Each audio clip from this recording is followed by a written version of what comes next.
നമസ്കാരം, ക്യുക്ക് അപ്ഡേറ്റ്സിലേക്ക് സ്വാഗതം. 2022 ഒക്ടോബർ മാസം 10-ാം തീയതി മുതൽ 16 വരെയുള്ള കറണ്ട് അഫയേഴ്സ് ആണ് ഈ വീഡിയോയിൽ നമ്മൾ നോക്കാൻ പോകുന്നത്. ഒന്നാമത്തെ ക്വസ്റ്റ്യൻ, ലോക മാനസിക ആരോഗ്യ ദിനം എന്നാണ്. ഒക്ടോബർ 10-നാണ് ലോക മാനസിക ആരോഗ്യ ദിനം. ഒക്ടോബർ മാസത്തിലെ പ്രധാന ദിവസങ്ങൾ ഏതൊക്കെയാണെന്ന് നോക്കാം. ഒക്ടോബർ 7 വേൾഡ് കോട്ടൺ ഡേ ആണ്.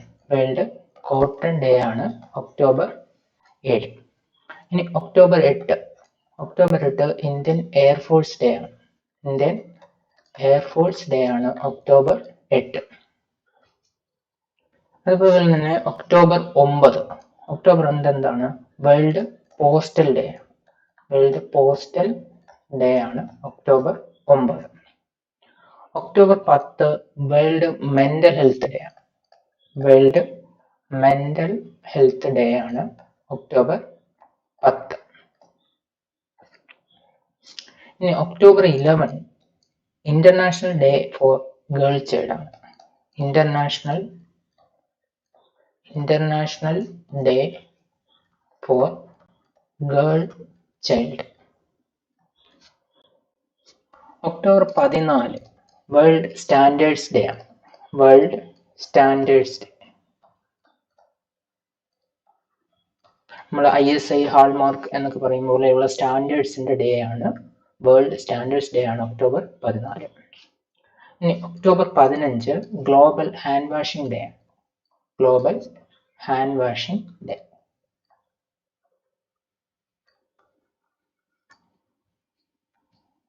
ഒക്ടോബർ 15 വേൾഡ് സ്റ്റുഡൻസ് ഡേ കൂടിയാണ്. വേൾഡ് സ്റ്റുഡൻസ് ഡേ കൂടിയാണ് ഒക്ടോബർ 15. ഇനി ഒക്ടോബർ 16 എന്താണ്? ഒക്ടോബർ 16 വേൾഡ് ഫുഡ് ഡേ ആണ്. വേൾഡ് ഫുഡ് ഡേ ആണ് October 16. October 16 world anaesthesia day കൂടിയാണ്. വേൾഡ് അനസ്തേഷ്യ ഡേ കൂടിയാണ്. ഒക്ടോബർ 16-നാണ് 1846 ഒക്ടോബർ 16-നാണ് ഡൈ ഈഥൈൽ ഈതർ വെച്ചിട്ട് ഫസ്റ്റ് അനസ്തേഷ്യ ഡെമോൺസ്ട്രേറ്റ് ചെയ്തത്. അതുകൊണ്ടാണ് ഒക്ടോബർ 16 വേൾഡ് അനസ്തേഷ്യ ഡേ ആ. ഇനി ഇന്റർനാഷണൽ സ്പേസ് സ്റ്റേഷന്റെ ISS ഇന്റർനാഷണൽ സ്പേസ് സ്റ്റേഷന്റെ ആദ്യ യൂറോപ്യൻ വനിതാ കമാൻഡർ ആകുന്ന ബഹിരാകാശ യാത്രിക സാമന്ത ക്രിസ്റ്റഫോർട്ടി ആണ്. സാമന്ത ക്രിസ്റ്റഫോർട്ടി. ഇനി എന്താണ് ഇന്റർനാഷണൽ സ്പേസ് സ്റ്റേഷൻ എന്ന് പറഞ്ഞാൽ?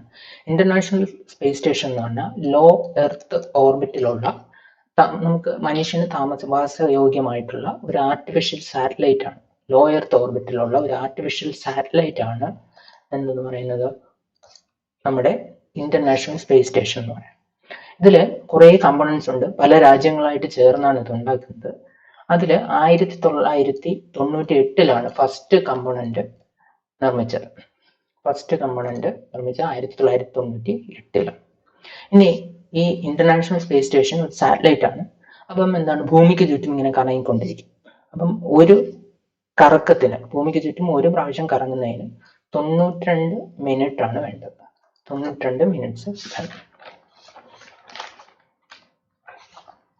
ഇപ്പം പറഞ്ഞു, ഇതൊരു ഇന്റർനാഷണൽ സ്പേസ് സ്റ്റേഷൻ എന്ന് പറയുന്നത് ഒരു ജോയിന്റ് പ്രോഗ്രാമാണ്. പല രാജ്യങ്ങൾ ചേർന്നിട്ടുള്ള ഒരു ജോയിന്റ് പ്രോഗ്രാമാണ്. അപ്പം ഇത് നമുക്കറിയാം, അതിൽ പല സ്പേസ് ഏജൻസികൾ ചേർന്നിട്ടാണ് ഇതുണ്ടാക്കുന്നത്. നാസ, അതുപോലെ തന്നെ നാസ എന്ന് പറയുന്നത് USA സ്പേസ് ഏജൻസിയാണ് നാസ.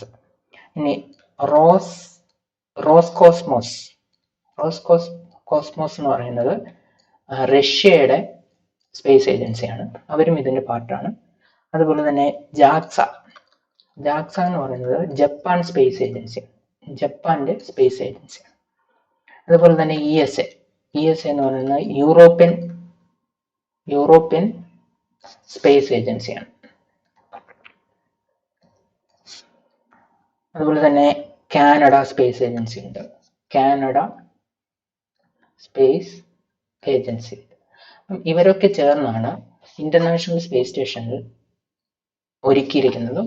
അപ്പം അതിൽ ഇവരുടെ ഇത്രയും സ്പേസ് ഏജൻസി ചേർന്നാണ് ഇന്റർനാഷണൽ സ്പേസ് സ്റ്റേഷൻ ഉണ്ടാക്കിയിരിക്കുന്നത്. ഇനി ഒക്ടോബർ 10 അന്തരിച്ച മുൻ ഉത്തർപ്രദേശ് മുഖ്യമന്ത്രി ആരാണ്? മുലായം സിംഗ് യാദവ്. സമാജ്വാദി പാർട്ടി 1992 സ്ഥാപിച്ചത് മുലായം സിംഗ് യാദവ്. മുലായം സിംഗ് യാദവിന്റെ തന്നെ മകനായ അഖിലേഷ് യാദവാണ് ഉത്തർപ്രദേശിലെ മുൻ മുഖ്യമന്ത്രിയാണ്.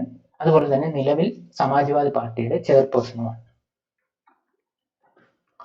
മോട്ടോർ വാഹന വകുപ്പിനെ മുൻകൂട്ടി അറിയിച്ച് സ്കൂളുകളിൽ നിന്നുള്ള വിനോദ പഠന യാത്രകൾ സുരക്ഷിതമാക്കുന്നതിന് വേണ്ടി പുറത്തിറക്കുന്ന ആപ്പാണ് സ്കൂൾ എന്ന് പറയുന്ന ആപ്പ്. സ്കൂൾ എന്ന് പറയുന്ന ആപ്പാണ് മോട്ടോർ വാഹന വകുപ്പിന്റെ മുൻകൂട്ടി അറിയിച്ച് സ്കൂളുകളിൽ നിന്നുള്ള വിനോദ പഠനയാത്രകൾ സുരക്ഷിതമാക്കുന്നതിന് വേണ്ടി പുറത്തിറക്കുന്ന ആപ്പ്.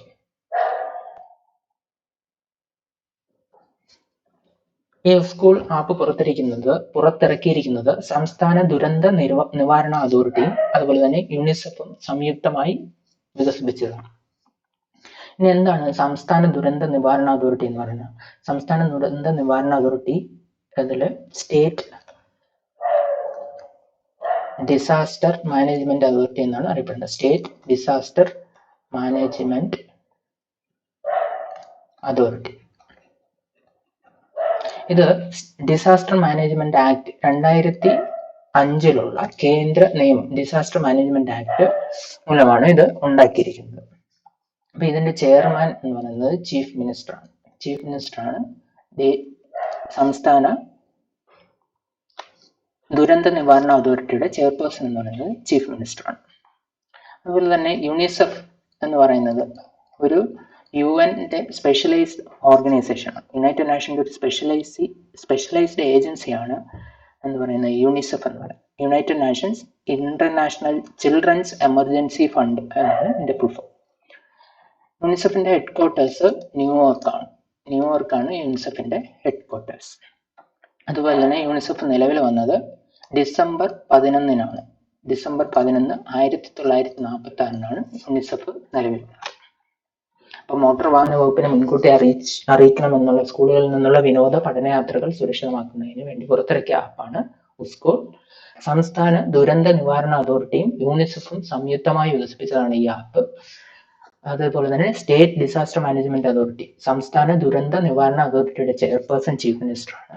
ഇത് നിലവിൽ വന്നത് 2005 ഡിസാസ്റ്റർ മാനേജ്മെന്റ് ആക്ട് വഴിയാണ് ഇത് നിലവിൽ വന്നത്. ഒരു കേന്ദ്ര നിയമം മൂലം നിലവിൽ വന്ന ഓർഗനൈസേഷൻ. ഇനി 2023 ഒക്ടോബറിൽ നടക്കുന്ന 37ാമത് ദേശീയ ഗെയിംസിന്റെ വേദി ഗോവയാണ് 37ാമത് ദേശീയ ഗെയിംസിന്റെ. അപ്പം നാഷണൽ ഗെയിംസ് 36ാമത് ദേശീയ ഗെയിംസിന്റെ വേദി ഗുജറാത്തിലായിരുന്നു 36ാമത് ദേശീയ ഗെയിംസിന്റെ വേദി. അത് എന്ന് തൊട്ടായിരുന്നു? സെപ്റ്റംബർ 20 മുതൽ ഒക്ടോബർ 10 വരെ ആയിരുന്നു 36ാമത് ദേശീയ ഗെയിംസ് നടന്നത്. 2020 ഗോവയിലായിരുന്നു തീരുമാനിച്ചിരുന്നത് ദേശീയ ഗെയിംസ് നടക്കേണ്ടിരുന്നത്. എന്നാൽ അത് ക്യാൻസൽ ചെയ്തു. കോവിഡിന്റെ പശ്ചാത്തലത്തിൽ അത് ക്യാൻസൽ ചെയ്തിട്ട് അടുത്ത 37ാമത് ദേശീയ ഗെയിംസ് ഗോവയിലാണ്. പിന്നെ കേരളത്തിൽ വെച്ച് ഒരു ദേശീയ ഗെയിംസ് നടന്നായിരുന്നു 2015. അത് എത്രാമത്തായിരുന്നു? 2015 കേരളയിലായിരുന്നു ദേശീയ ഗെയിംസ്. അത് 35ാമത് ദേശീയ ഗെയിംസ് 2015 നടന്നത്.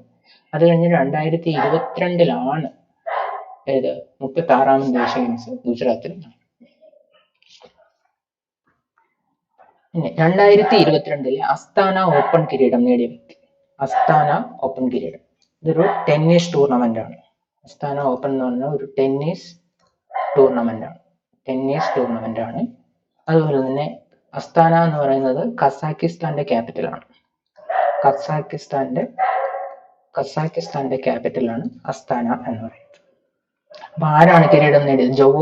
നൊവാക് ജോക്കോവിച്ച് ആണ്. നൊവാക് ജോക്കോവിച്ച് സെർബിയ എന്ന് പറയുന്ന രാജ്യത്തിന്റെ കളിക്കാരനാണ് നൊവാക് ജോക്കോവിച്ച്. ഓക്കെ, അടുത്ത ക്വസ്റ്റ്യൻ നോക്കാം.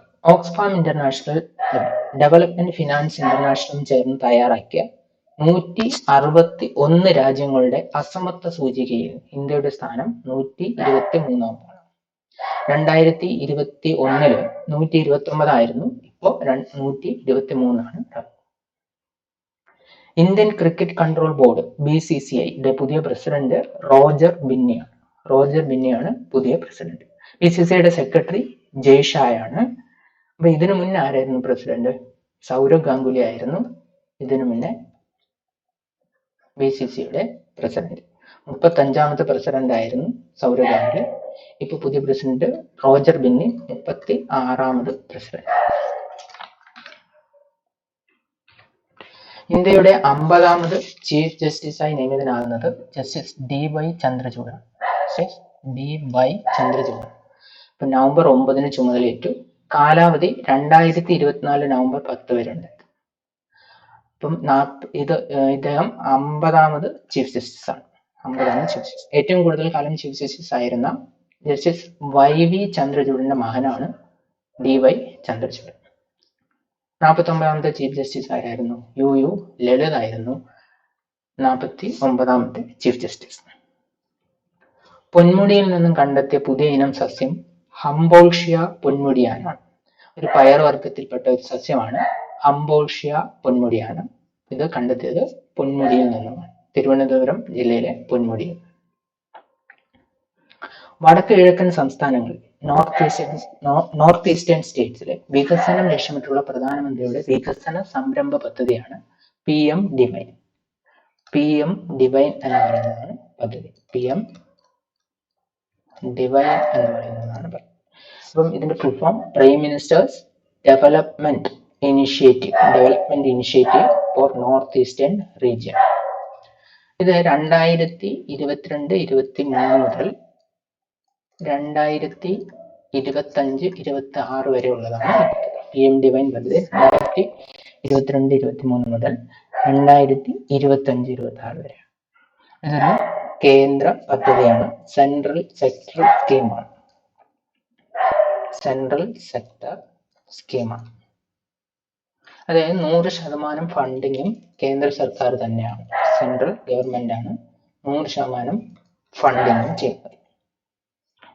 മൊത്തത്തിൽ ഇതിനു വേണ്ടി വകയിരുത്തിയിരിക്കുന്ന ഫണ്ട് 6000 കോടിയാണ്. നമുക്ക് നോർത്ത് ഈസ്റ്റേൺ സ്റ്റേറ്റ്സ് ഏതൊക്കെയാണെന്ന് നോക്കാം. നോർത്ത് ഈസ്റ്റേൺ സ്റ്റേറ്റ് ഏതൊക്കെയാണ്? അരുണാചൽ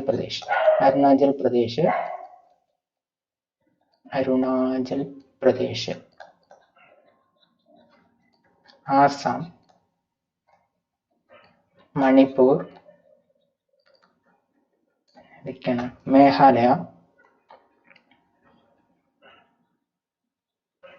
മേഘാലയ, മിസോറാം,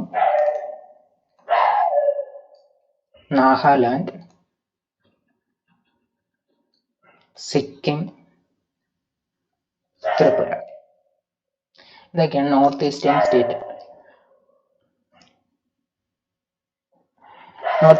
ഇതൊക്കെയാണ്. അപ്പം അരുണാചൽ പ്രദേശിന്റെ ക്യാപിറ്റൽ ഏതാണ്? ഇറ്റാനഗറാണ് അരുണാചൽ പ്രദേശിന്റെ ക്യാപിറ്റൽ. അരുണാചൽ പ്രദേശിന്റെ ഇപ്പോഴത്തെ മുഖ്യമന്ത്രി പ്രേമഗന്ധുവാണ് അരുണാചൽ പ്രദേശിന്റെ ഇപ്പോഴത്തെ മുഖ്യമന്ത്രി. ആസാമിന്റെ ക്യാപിറ്റൽ ഗുവാഹത്തിയാണ്. ഇപ്പോഴത്തെ മുഖ്യമന്ത്രി ഹിമന്ത ബിശ്വ ശർമ്മയാണ് ആസാമിന്റെ മുഖ്യമന്ത്രി. മണിപ്പൂരിന്റെ ക്യാപിറ്റൽ ഇംഫാലാണ്. മുഖ്യമന്ത്രി N ബിരേൻ സിംഗ് ആണ്. അതുപോലെ തന്നെ മേഘാലയയുടെ ക്യാപിറ്റൽ ഷിംലോങ് ആണ്. ഇപ്പോഴത്തെ മുഖ്യമന്ത്രി സാങ്മയാണ് ഇപ്പോഴത്തെ മുഖ്യമന്ത്രി. മിസോറാമിന്റെ ക്യാപിറ്റൽ ഐസ്വാളാണ് മിസോറാമിന്റെ ക്യാപിറ്റൽ. സൊറാംതംഗ എന്ന് പറയുന്നതാണ് ഇവിടുത്തെ ചീഫ് മിനിസ്റ്റർ. നാഗാലാൻഡിന്റെ ക്യാപിറ്റൽ കൊഹിമ, സിക്കിമിന്റെ ക്യാപിറ്റൽ ഗാംഗ്ടോക്ക്, അഗർത്തലയാണ് ത്രിപുരയുടെ ക്യാപിറ്റൽ. അടുത്ത ക്വസ്റ്റ്യൻ നോക്കാം. 2022 ഫിഫ അണ്ടർ-17 വനിതാ ലോകകപ്പിന് വേദിയാവുന്ന രാജ്യം ഇന്ത്യയാണ്. അണ്ടർ-17 വനിതാ ലോകകപ്പിന് വേദിയാവുന്ന രാജ്യം ഇന്ത്യയാണ്. ടൂർണമെന്റിന്റെ ഔദ്യോഗിക ചിഹ്നം ഇഫ എന്ന് പറയുന്ന സിംഹമാണ് ടൂർണമെന്റിന്റെ ഔദ്യോഗിക ചിഹ്നം. അടുത്ത ക്വസ്റ്റ്യൻ. 36ാമത് ദേശീയ ഗെയിംസ് വേദി നമ്മൾ നേരത്തെ കണ്ടു, ഗുജറാത്ത് ആയിരുന്നു. മെഡൽ പട്ടികയിൽ 1ാമതെത്തിയത് സർവീസസ് ആണ്. 2ാമത് മഹാരാഷ്ട്രയാണ്. 1ാമത് സർവീസസ് ആണ്, 128 മെഡലുകൾ. കേരളത്തിന്റെ സ്ഥാനം 6ാമതാണ്. പുരുഷ വനിതാ വിഭാഗം വോളിബോളിൽ സ്വർണം നേടിയത് കേരളമാണ്. മികച്ച പുരുഷ താരം സാജൻ പ്രകാശാണ്. വനിതാ താരം ഹർഷിക രാമചന്ദ്രൻ. ഇറാഖിലെ പുതിയ പ്രസിഡന്റായി തിരഞ്ഞെടുക്കപ്പെട്ടത് അബ്ദുൽ ലത്തീഫ് റാഷിദാണ്. അപ്പം അബ്ദുൽ ലത്തീഫ് റാഷിദാണ് പുതിയ പ്രസിഡന്റ്, ഇറാഖിലെ പുതിയ പ്രസിഡന്റ്. ഇറാഖിന്റെ ക്യാപിറ്റൽ ഏതാണ്? ബാഗ്ദാദ് ആണ് ഇറാഖിന്റെ ക്യാപിറ്റൽ, ബാഗ്ദാദ്. അതുപോലെ തന്നെ ഇതിന് മുന്നേ ഉള്ള പ്രസിഡന്റ് ആരായിരുന്നു? ബർഹാൻ സാലിഹ് ആയിരുന്നു ഇതിന്റെ മുന്നേ ഉള്ള പ്രസിഡന്റ്. ഇപ്പൊ ഇറാഖിലെ പുതിയ പ്രസിഡന്റ് അബ്ദുൽ ലത്തീഫ് റാഷിദ് ആണ്. Capital Baghdad. ബർഹാൻ സാലിഹ് ആണ് ഇതിന് മുന്നേ ഉണ്ടായിരുന്ന പ്രസിഡന്റ്. രാസവസ്തു വളം മന്ത്രാലയവുമായി ബന്ധപ്പെട്ട് പാർലമെന്ററി സ്റ്റാൻഡിംഗ് കമ്മിറ്റി ചെയർമാനായി നിയമിതനായത് ശശി തരൂറാണ്. ശശി തരൂറാണ് രാസവസ്തു വളം മന്ത്രാലയവുമായി ബന്ധപ്പെട്ട പാർലമെന്ററി സ്റ്റാൻഡിംഗ് കമ്മിറ്റി ചെയർമാനായി നിയമിതനായത്. ശശി തരൂർ തിരുവനന്തപുരത്ത് നിന്നുള്ള എം പി ആണ്. തിരുവനന്തപുരത്ത്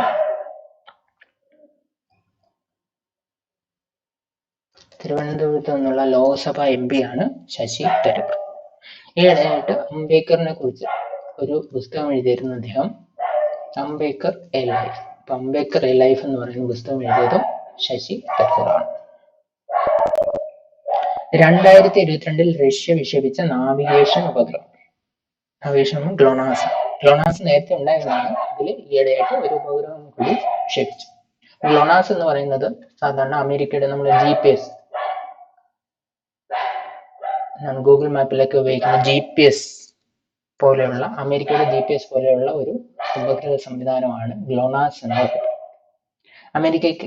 റഷ്യക്ക് മാത്രമല്ല ചൈനയ്ക്ക് സ്വന്തമായിട്ട് ഒരു GPS പോലെ സംവിധാനമുണ്ട്. അതിന്റെ പേരാണ് ബെയ്ഡിയൻ എന്ന് പറയുന്ന സംവിധാനം. BDS എന്നും അറിയപ്പെടും, ചൈനയ്ക്ക് സ്വന്തമായിട്ട്.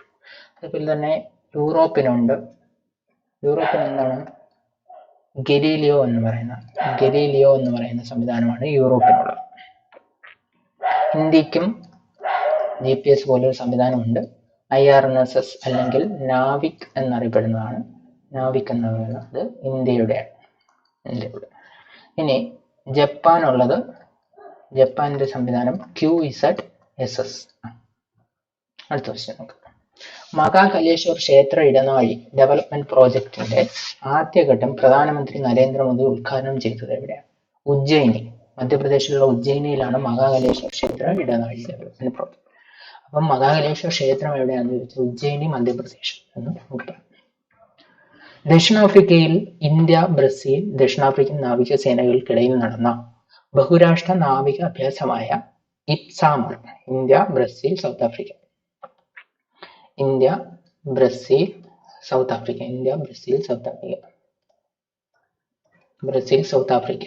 അവർക്കിടയിൽ നടന്ന നാവിക അഭ്യാസത്തിൽ പങ്കെടുത്ത ഇന്ത്യൻ നേവിയുടെ യുദ്ധക്കപ്പൽ ഏതാണ്? INS Tarkash. Kalam the untold story എന്ന പുസ്തകം രചിച്ചത് RK പ്രസാദാണ് കലാം ദി അൺടോൾഡ് സ്റ്റോറി എന്ന് പറയുന്ന പുസ്തകം രചിച്ചത്. RK പ്രസാദ് എന്ന് പറയുന്നത് ഒരു സയന്റിസ്റ്റ് ആണ്. അദ്ദേഹം APJ അബ്ദുൽ കലാം പ്രസിഡന്റ് ആയിരുന്നപ്പോൾ അദ്ദേഹത്തിന്റെ പ്രൈവറ്റ് സെക്രട്ടറി ആയിരുന്നു RK പ്രസാദ്. അപ്പം ഇത്രയും ചോദ്യങ്ങളാണ് ഈ ആഴ്ച നമ്മൾ നോക്കിയത്. റിവൈസ് ചെയ്യുക. അപ്പോൾ മനസ്സിലിരിക്കും. പരീക്ഷയിൽ ക്വസ്റ്റ്യൻസ് വരുമ്പോൾ നമുക്ക് പെട്ടെന്ന് ആൻസർ ചെയ്യാൻ കഴിയും. നന്ദി.